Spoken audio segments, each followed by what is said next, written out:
جاهد این میکده را آب گرفت، کس در این معرکه هوشیار نیست. این بیتی که براتون خوندم از چی تشکیل شده؟ از یه سری واژه.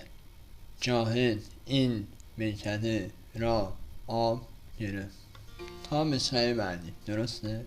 حالا اگه قرار باشه اینو تو موسیقی بشنویم و تشخیص بدیم راهش چیه؟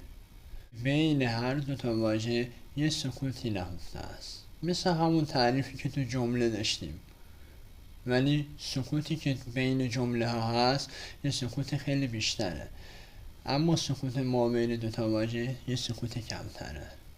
تستش کنیم ببینیم چیه.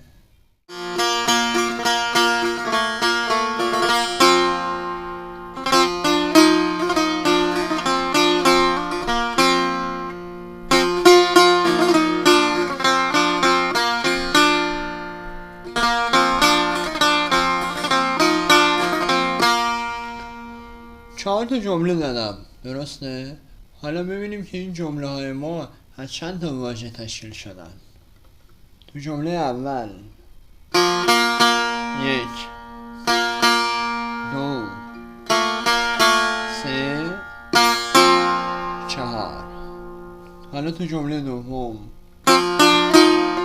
1 2 3 4. حالا تو جمله سوم 1 2 3.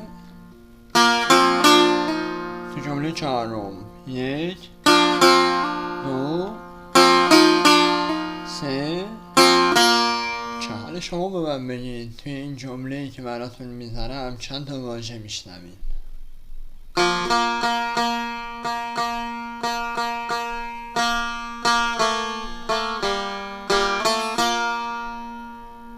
منتظر جوابتون هستم.